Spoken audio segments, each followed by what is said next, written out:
In the foggy streets of Victorian London, where gas lamps flickered against the night and horse-drawn carriages clattered along cobblestone, the lives of children were a shadowed world governed by strict rules and unforgiving expectations.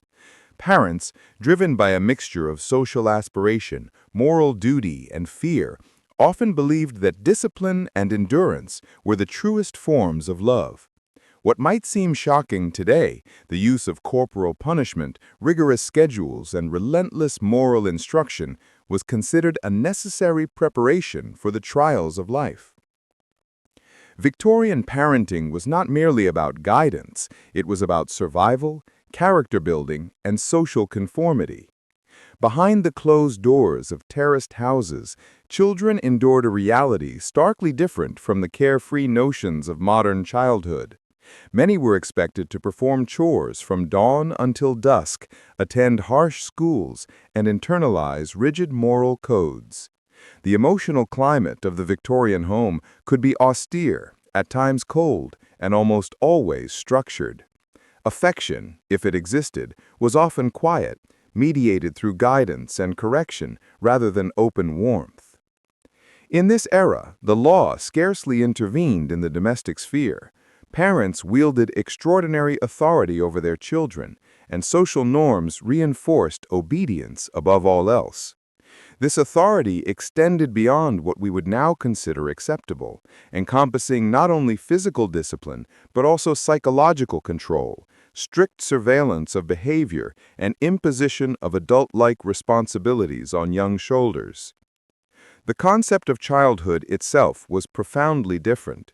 Where today children are valued as individuals with distinct rights, Victorian society often saw them as future adults in training, fragile vessels to be molded according to societal expectations. Their needs were secondary to the imperative of creating productive, disciplined members of society.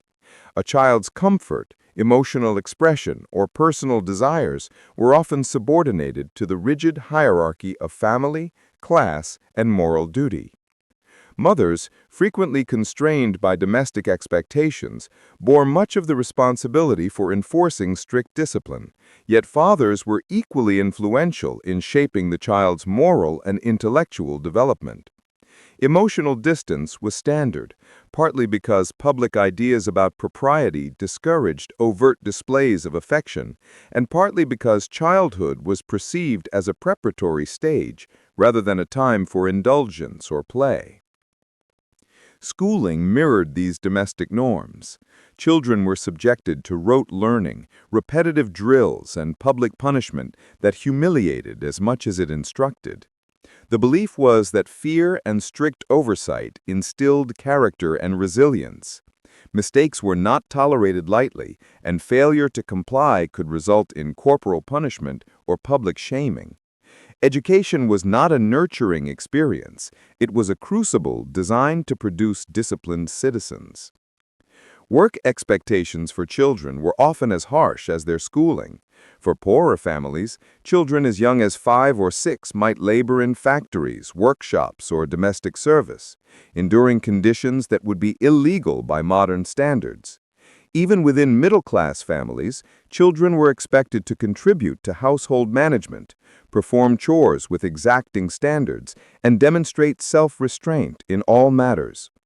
Physical discipline was considered an expression of care rather than cruelty. Parents and teachers alike wielded belts, switches, or canes to correct behavior, believing that such punishment was essential to prevent moral degeneration.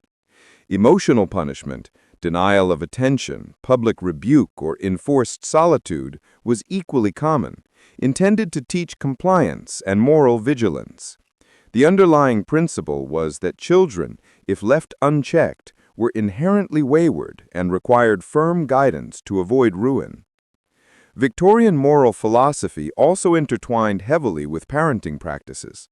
Religious instruction, devotion, and the cultivation of propriety were paramount. Children were drilled in the tenets of Christian morality, expected to memorize scriptures, attend religious services, and internalize lessons about virtue and sin. Misbehavior was not only a personal failing, but a moral one. threatening the spiritual well-being of the child, and by extension, the family. Even leisure and play were regimented. While today we celebrate spontaneous play as a vital part of childhood development, Victorian children's free time was often constrained by lessons, chores, or supervised recreation intended to teach manners, physical endurance, or practical skills. Toys, when they existed, were simple and functional, designed to reinforce skills and moral lessons rather than indulgence or imagination. By modern standards, many of these practices would be considered abusive. The combination of physical punishment, emotional coldness, relentless schedules, and high expectations would violate contemporary laws on child welfare, safety, and psychological well-being. Yet within the Victorian framework, these practices were lauded as essential preparation for life, and often justified by a belief in inherent childhood weakness and the necessity of shaping character through discipline. In middle-class homes, children were often the subjects of careful observation and constant correction. Mothers maintained meticulous records of behavior, exercise, and study habits, sometimes using journals or charts to mark successes and failures. Every misstep was a lesson, every lapse a moral opportunity, and every achievement a confirmation of discipline. The family home, while physically secure, could feel psychologically strict, a place where emotional expression was secondary to duty and order. Discipline was not always immediate. It could be anticipatory or reflective.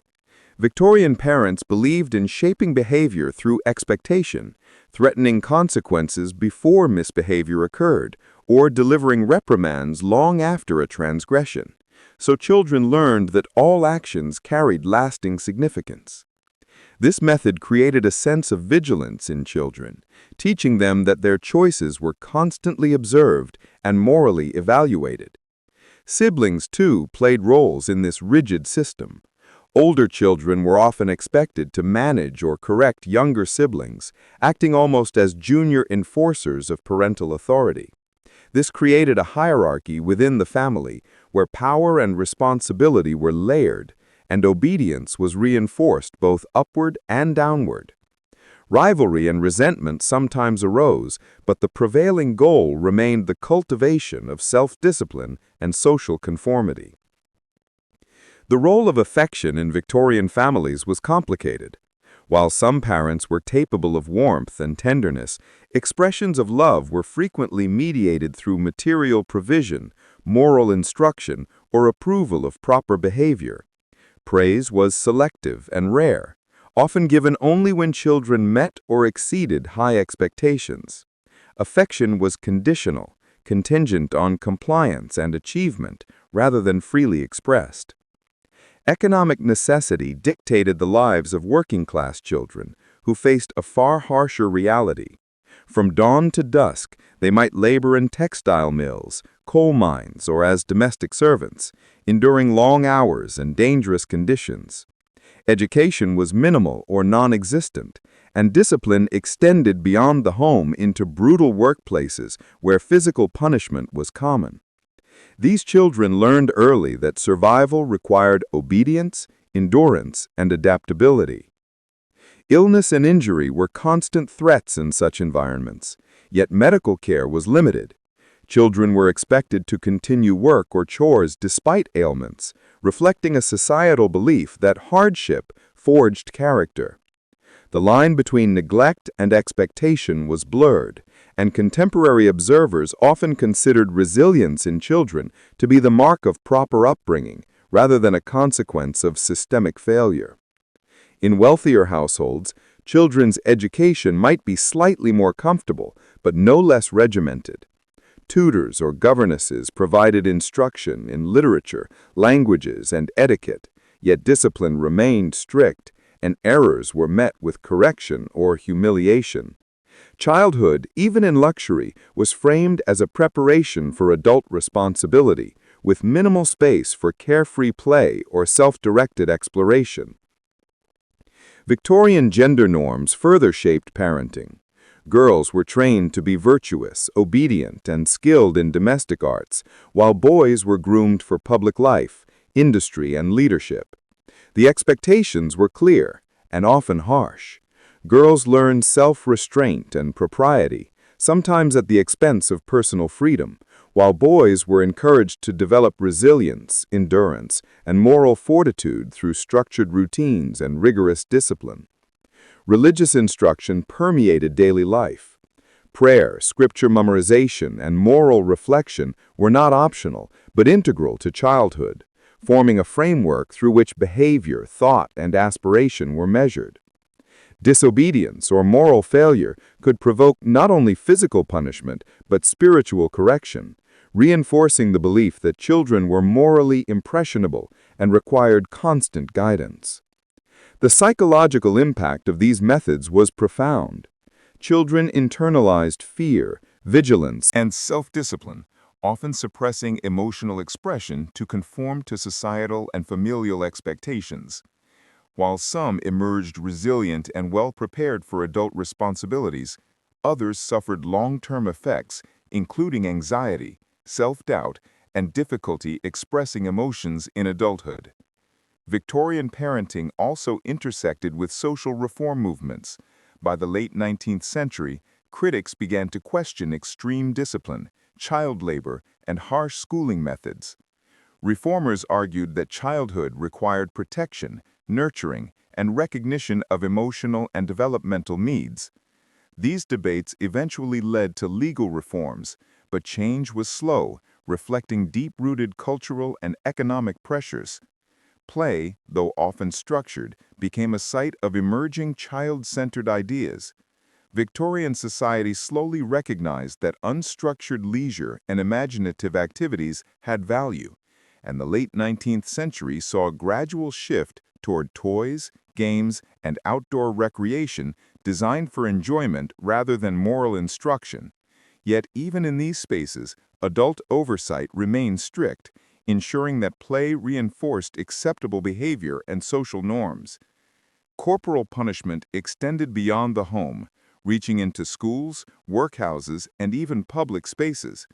Teachers, governesses, and overseers often employed canes, straps, or switches to maintain order, believing that fear was a crucial tool for instilling discipline.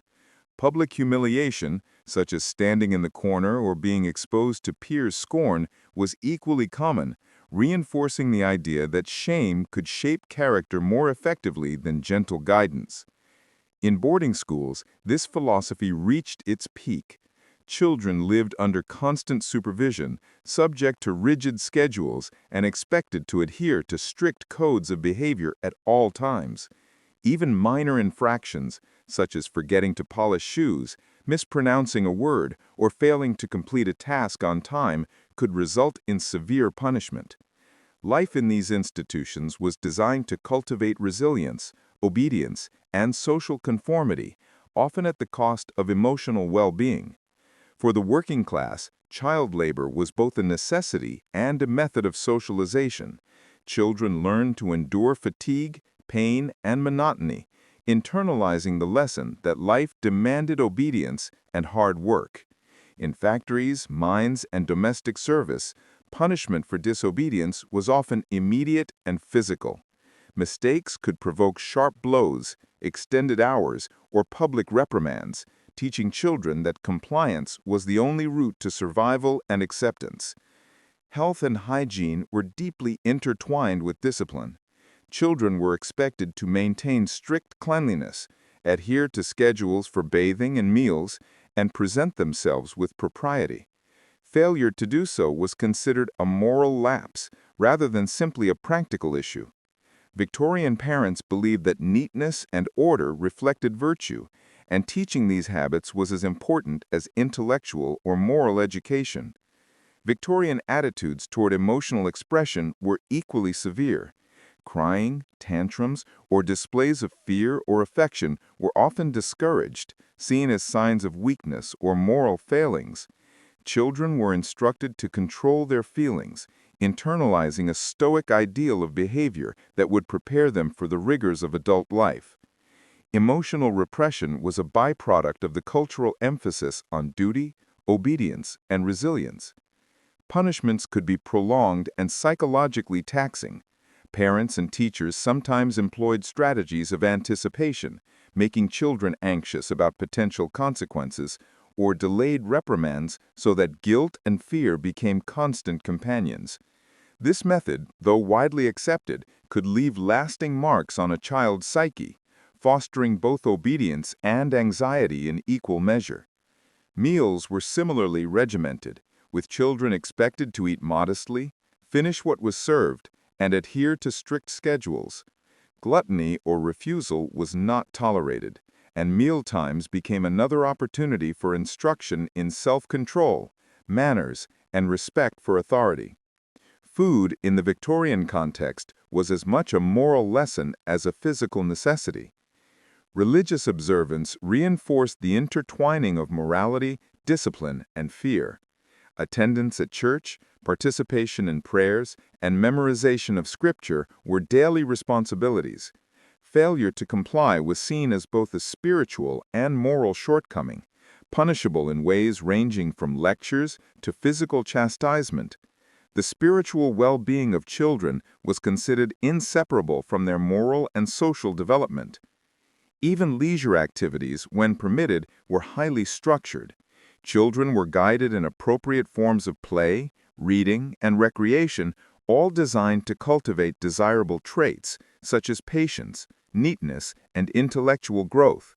Spontaneous play or imaginative activities were often discouraged, considered frivolous or morally suspect, leaving little room for free exploration of personality or creativity. Victorian parenting also reflected the broader societal obsession with propriety and public perception. Families monitored their children's behavior not only for internal order, but to maintain social standing. Misbehavior could reflect badly on the family, bringing shame and social censure. Children were thus trained to be conscious of observation, learning early that reputation and social compliance were paramount. For girls, expectations extended into the formation of future domestic roles. They were trained to manage households, care for siblings, and perform duties with precision. Moral instruction emphasized modesty, obedience, and piety, and deviation from these norms was harshly corrected. Girls' lives were oriented toward preparation for marriage and family management, leaving little space for personal ambition outside domestic spheres. Boys, on the other hand, were prepared for public life, business, and social leadership. Their upbringing emphasized resilience, independence, and moral fortitude. Physical punishment, rigorous schooling, and structured play were intended to toughen them for the challenges of adult responsibility. Emotional restraint was instilled early so that men would project strength and moral certainty in public life. Even medical practices reflected strict discipline. Victorian children were subjected to strict diets, purgatives, and routines designed to prevent illness and build endurance. The belief was that controlled exposure to minor hardships, cold, hunger, discomfort, would fortify character. Gentle care or emotional support was secondary to the cultivation of physical and moral resilience. Education was a relentless march of memorization, drills, and moral instruction. Mistakes were punished swiftly, and repetition was valued above creativity or critical thought. Learning was a test of obedience as much as intellect. Children were judged not only on what they knew, but how well they could follow instructions and endure hardship without complaint. Social reformers began to raise concerns about these methods in the mid to late 19th century. Critics argued that extreme discipline, child labor, and harsh schooling methods could harm mental health and development. They advocated for laws protecting children, safer workplaces, and more compassionate education. Yet these reforms were gradual, often resisted by families and institutions entrenched in traditional practices. Children often internalized the fear that governed their lives. The constant presence of authority, parents, teachers, employers, meant that even small mistakes could loom large. This vigilance taught obedience, but also created a persistent anxiety, a sense that every word, action, and thought was being scrutinized. Childhood was not a sanctuary, but a training ground where lapses were not forgiven lightly. Public humiliation was a common pedagogical tool. A child who misbehaved might be made to stand in the street, recite a lesson aloud, or perform a task incorrectly in front of peers. The shame was intended to instill conformity and humility, yet it also left long-lasting scars, creating memories of fear and inadequacy that could persist into adulthood. For the working class, punishment extended beyond home and school. Factory overseers, domestic employers, and even neighbors often felt justified in correcting misbehavior physically. A missed task, a dropped object, or a moment of inattentiveness could result in beatings or deprivation. Childhood, in this context, was inseparable from labor. The two were intertwined in a system that prized endurance over comfort. Even in the supposedly protected middle-class environment, children experienced relentless supervision. Bedtimes were strictly enforced, study hours were timed, and outdoor activities were monitored. Parents kept detailed schedules, often noting every minor infraction. Leisure was carefully structured, and the idea of free play, unsupervised exploration, or spontaneous creativity was almost unheard of. Victorian moral philosophy shaped nearly every aspect of upbringing. Children were taught that life was a constant moral test, and that failure to comply with rules, expectations, or religious instruction had spiritual as well as social consequences. Obedience and restraint were moral imperatives, And transgression, no matter how minor, was seen as a failure of character. Punishment was not only physical, but psychological. Silence, withdrawal of attention, and prolonged reflection on misdeeds were employed to instill self-discipline. Children were expected to internalize the lessons of correction, becoming vigilant monitors of their own behavior. Guilt and anxiety became tools of moral education, woven into daily life with precision and intensity. For girls, the cultivation of modesty and virtue was paramount. They were instructed on how to sit, walk, and speak, often with meticulous attention to detail. Deviation from these standards, slouching, loud laughter, or curiosity deemed improper, could result in sharp correction. Childhood was a rehearsal for domestic adulthood, and failure to conform threatened both reputation and social mobility. Boys faced the cultivation of stoicism and resilience. They were trained to endure discomfort, conceal fear, and act with moral and physical courage. Outdoor activities, such as walking long distances, swimming in cold water, or laboring in fields, were seen as essential for character building. Weakness was unacceptable, and mistakes were to be corrected swiftly and firmly.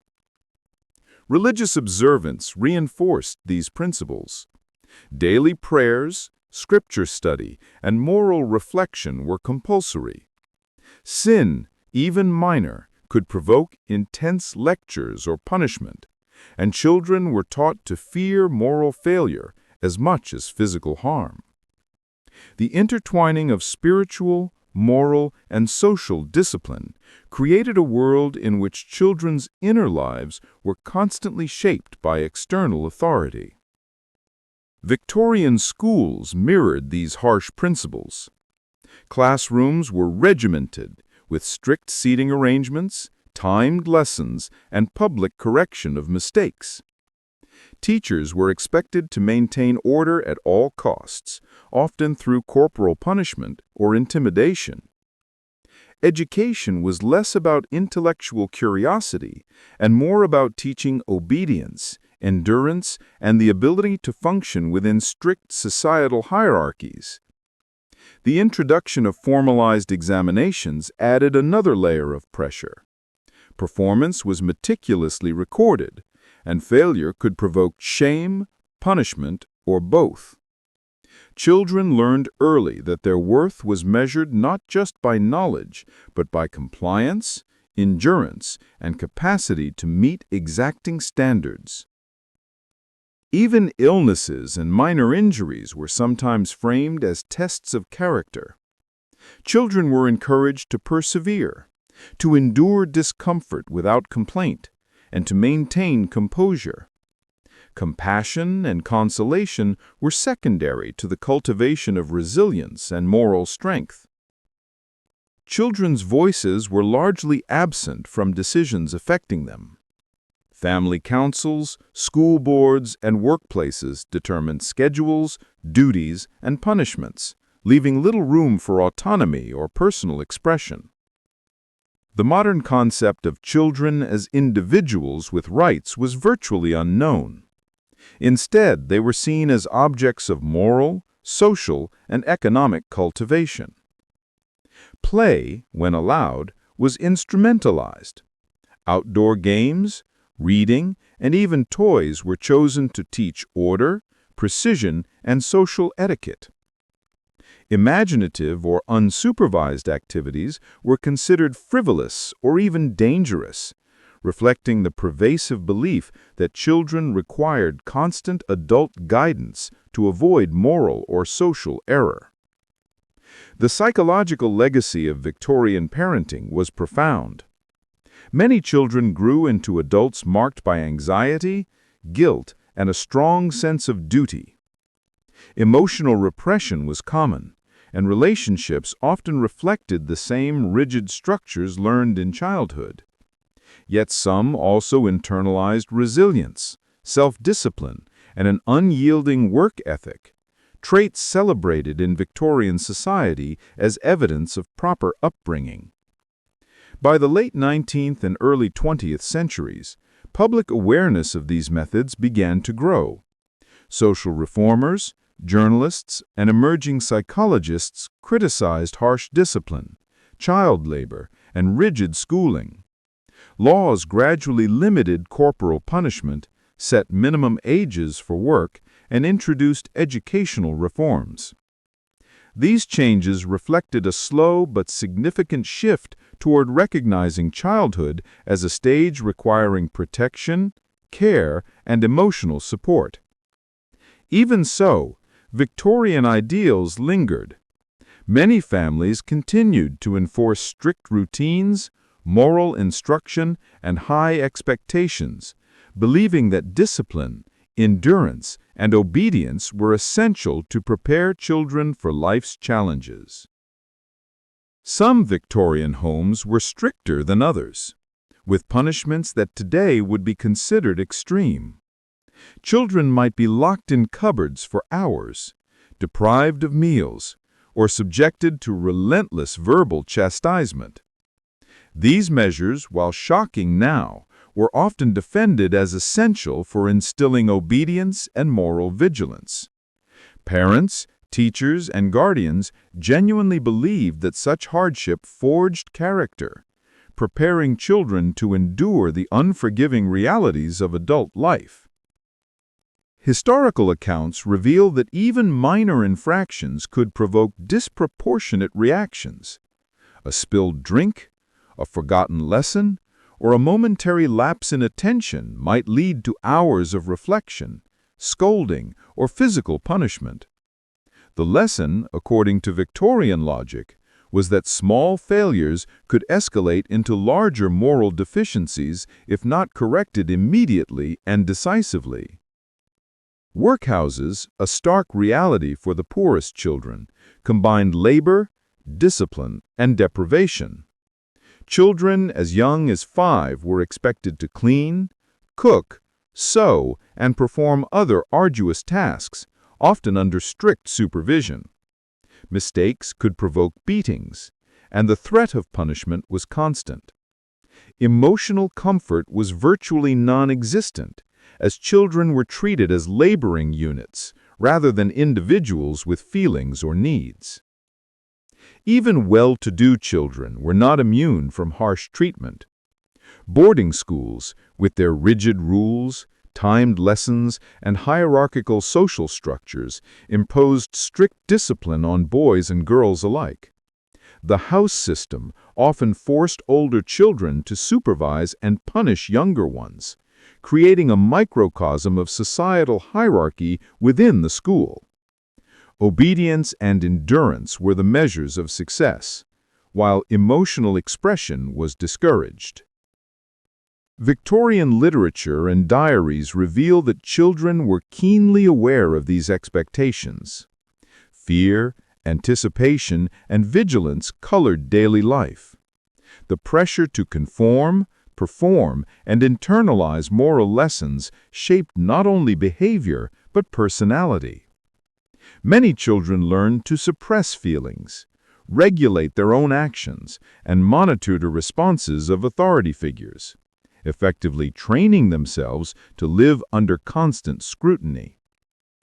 Child labor in factories and mines added another dimension of cruelty.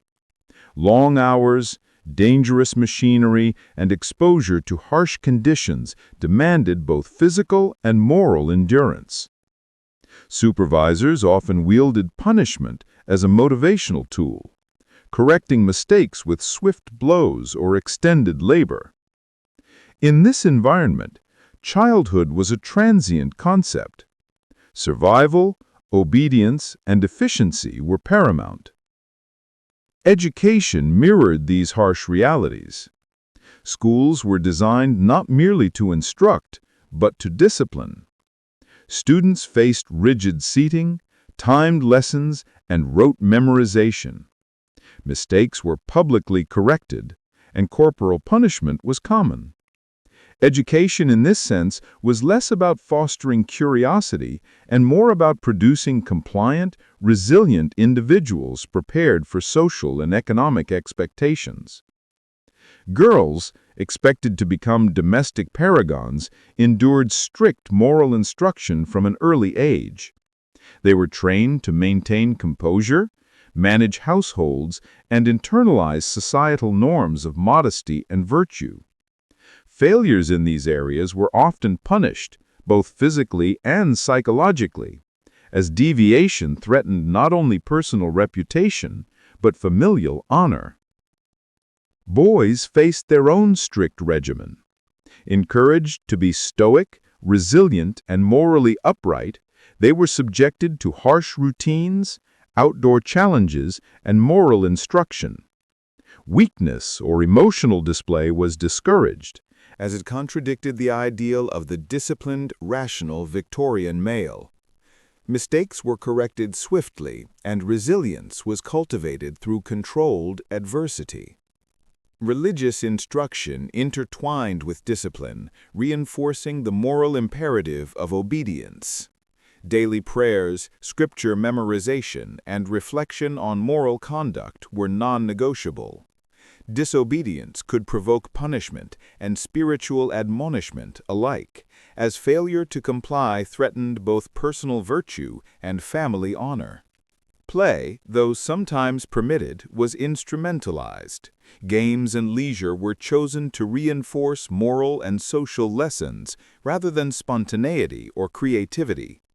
Even outdoor recreation was often supervised, timed, and monitored to ensure that children internalized values of order, endurance, and propriety. Victorian parents believed that hardship was beneficial. Exposure to minor discomforts, cold baths, early rising, and strict diets was thought to strengthen moral fiber. Illness or minor injuries were interpreted as tests of character. The philosophy was that children must be prepared to endure life's hardships with patience, stoicism, and moral fortitude. The psychological effects of these methods were profound. Children internalized a constant awareness of authority, developed heightened self-surveillance, and often repressed emotional needs.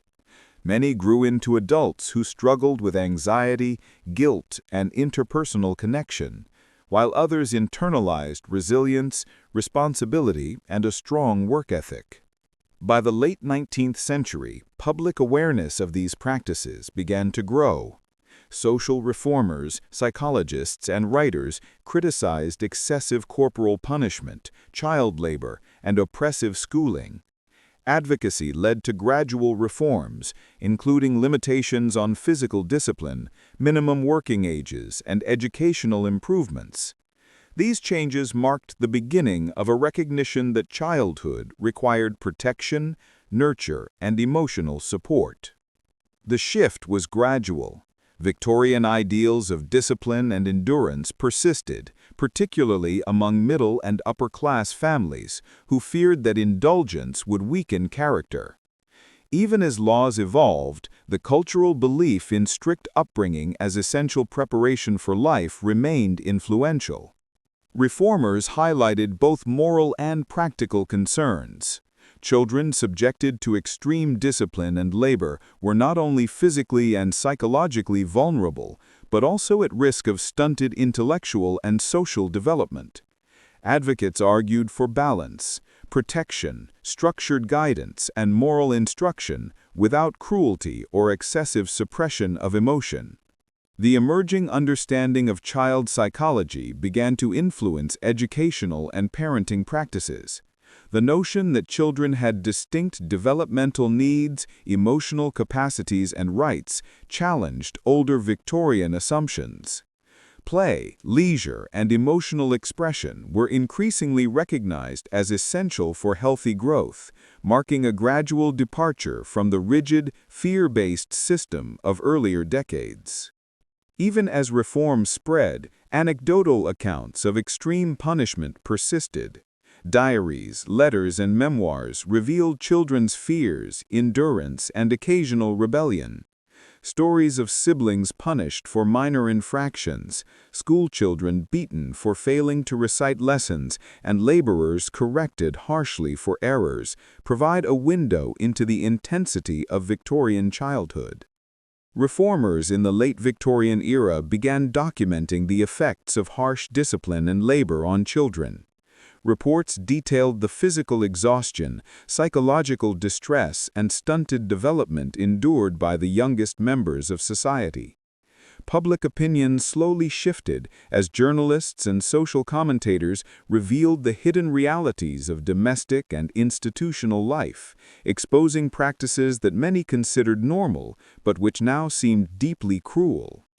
Charitable organizations and early child protection societies emerged, advocating for limits on work hours, education reforms, and humane treatment of children. Their work was slow and met with resistance. Traditionalists argued that strict discipline was essential to instill character and prepare children for adult responsibility. Yet persistent advocacy gradually influenced law and social norms. Child labor laws became a focal point of reform. In factories, mines, and workshops, legislation began setting minimum ages for employment, maximum hours for work, and safety requirements. These laws, while limited at first, signaled a societal acknowledgement that childhood could not be subordinated entirely to economic necessity. Educational reform also advanced. Schools were encouraged to adopt gentler discipline, provide more structured instruction, and acknowledge children's developmental needs. Corporal punishment was increasingly criticized, and methods emphasizing encouragement and moral guidance over fear became more common. Still, implementation was inconsistent, and many institutions clung to older traditions. Psychologists began analyzing the emotional and developmental consequences of Victorian practices. Early studies suggested that fear-based discipline and relentless labor could produce anxiety, guilt, and suppressed emotion. At the same time, proponents of strict upbringing argued that discipline produced resilience, self-control, and moral fortitude, creating a debate that would continue for decades. Anecdotal accounts revealed the diversity of experience. Some children internalized fear and vigilance, growing into adults with heightened self-discipline but limited emotional expression. Others rebelled quietly, developing skepticism toward authority or seeking escape in creativity and imagination. These stories demonstrate the complex legacy of Victorian parenting, showing both harm and resilience. Middle and upper-class families often modified strict practices selectively. While moral instruction and rigid routines persisted, some parents allowed supervised leisure, light indulgence, or occasional emotional expression. These compromises reflected both the evolving cultural understanding of childhood and a recognition that excessively harsh methods could backfire. For working-class families, economic pressures limited the possibility of reform. Children continued to labor, attend minimal schooling, and face strict oversight. Yet social campaigns gradually improved conditions: shorter hours, basic safety measures, and limited formal instruction. These reforms laid the groundwork for a broader societal recognition of children's rights and needs. Even within reforming families, gendered expectations remained strong. Girls were still trained for domestic competence and moral propriety, while boys were prepared for public life and self-sufficiency. Emotional restraint, obedience, and social propriety continued to dominate, though less extreme punishment and more structured leisure offered small relief. The arts and literature of the period reflected and critiqued these realities. Novels, diaries, and journals often depicted childhood as a landscape of obedience, fear, and moral education. Yet they also highlighted the longing for freedom, play, and affection. Authors both reinforced societal norms and questioned their psychological and emotional cost. Victorian childhood gradually became a subject of scientific inquiry. Pediatricians, psychologists, and educators studied the effects of routine, punishment, and labor on health, development, and cognition. These studies emphasized the necessity of balancing discipline with nurture, guidance with freedom, and moral instruction with emotional support. By the early 20th century, the idea that certain Victorian practices would be illegal today had taken hold. Corporal punishment in schools, extreme child labor, and psychological neglect were increasingly outlawed, reflecting a profound shift in societal attitudes toward children. What was once considered essential for moral formation was now widely recognized as abusive or harmful. Legal reforms codified these changes. Acts regulating child labor, compulsory education laws, and welfare protections created a framework for safe and humane childhood. Families, educators, and policymakers increasingly acknowledged that children required not only instruction and discipline, but care, attention, and respect for their physical and emotional well-being. The transformation was uneven and gradual. In rural areas, some families maintained older practices, while urban centers increasingly embraced reform. Cultural inertia slowed widespread adoption, yet the seeds of modern childhood, protection, education, and emotional nurturing were firmly planted. Psychological studies of the 20th century confirmed what reformers had suspected. Excessive fear, punishment, and labor could stunt emotional development, while balanced guidance promoted resilience and healthy attachment. Victorian extremes provided a cautionary tale, illustrating the fine line between discipline and harm. Even today, the legacy of Victorian parenting persists subtly. Cultural values emphasizing self-discipline, moral fortitude, and stoicism reflect a long-standing belief in the virtues of endurance and obedience. Yet modern societies balance these traits with the recognition of emotional health, autonomy, and children's rights, reflecting a synthesis of historical experience and contemporary understanding. The story of Victorian childhood is both fascinating and sobering. It illuminates the human capacity for resilience, the complexities of moral and social instruction, and the dangers of excessive authority. By examining these practices, we gain insight into historical attitudes toward children, family, and society. and perhaps a reminder of the progress achieved in understanding the needs of young lives. Affection, once largely mediated through correction and moral instruction, became more openly valued. Families began to recognize the importance of emotional support, imaginative play, and encouragement alongside moral and intellectual guidance. Childhood slowly shifted from a purely preparatory stage to a period of personal growth and discovery. The transformation of Victorian parenting also reflects broader social change. Industrialization, urbanization, and the rise of education and social reform movements redefined childhood, family structures, and societal expectations.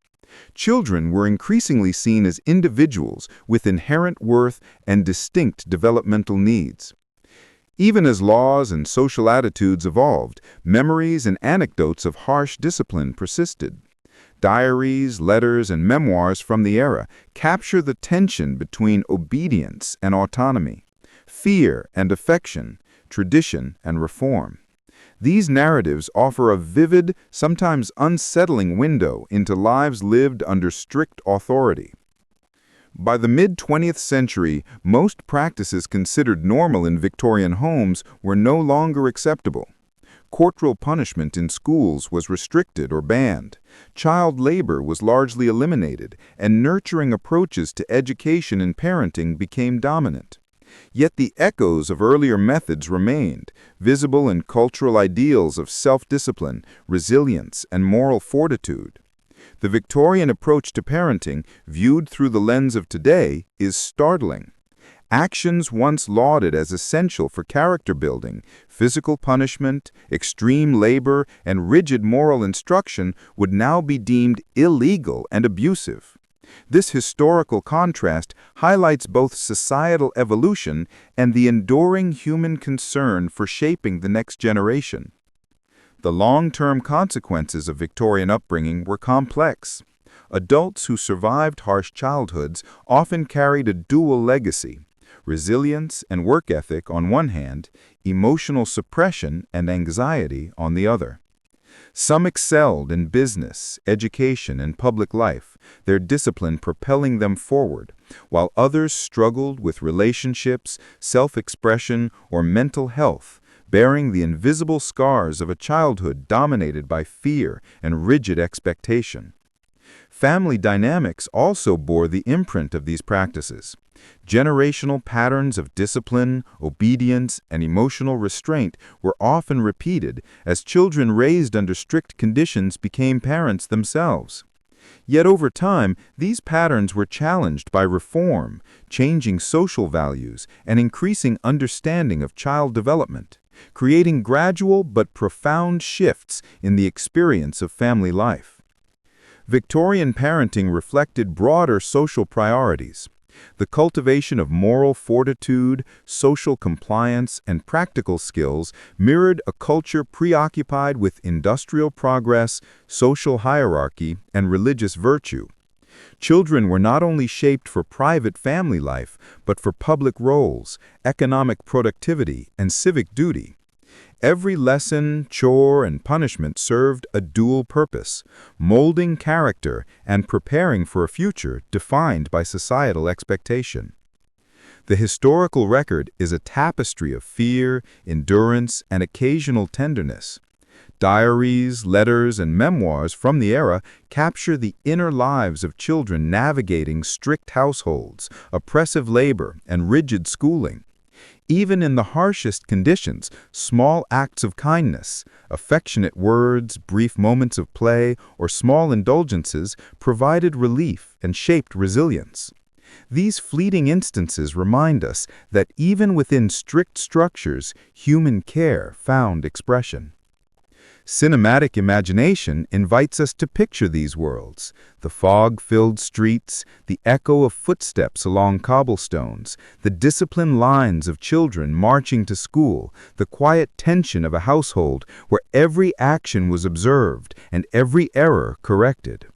These images carry both the weight of history and the subtle rhythm of daily life, a testament to endurance in the face of expectation.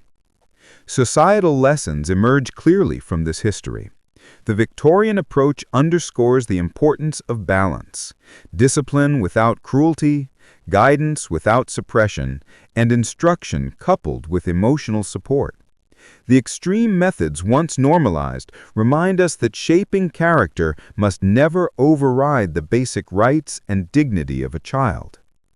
Modern perspectives cast Victorian practices in stark contrast to contemporary values.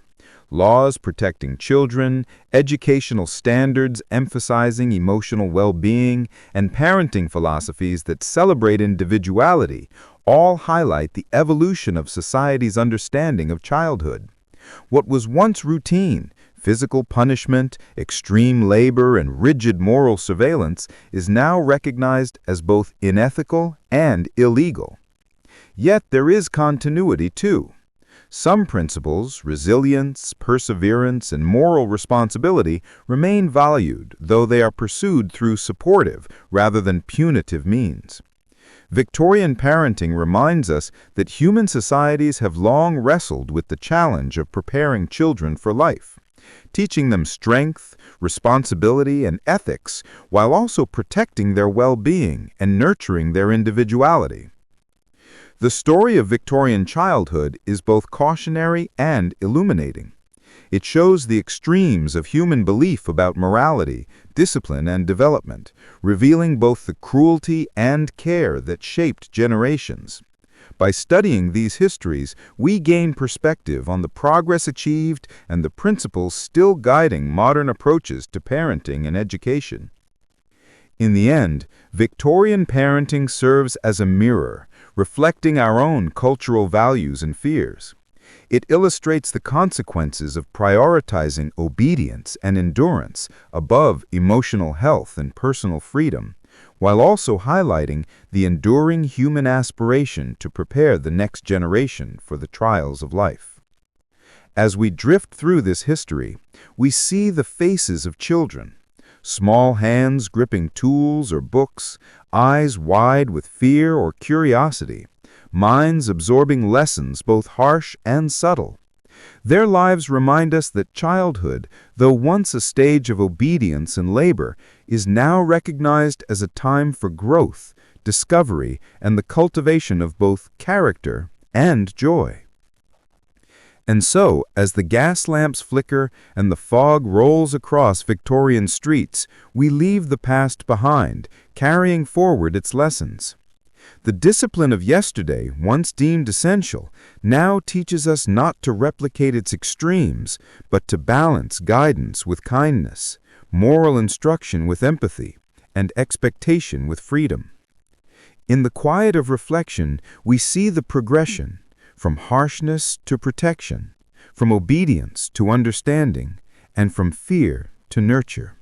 Victorian parenting, with all its intensity, cruelty, and occasional care, becomes a story not only of history, but of the evolution of humanity's understanding of childhood, leaving us to wonder at both the endurance of the human spirit and the profound responsibility of raising the next generation.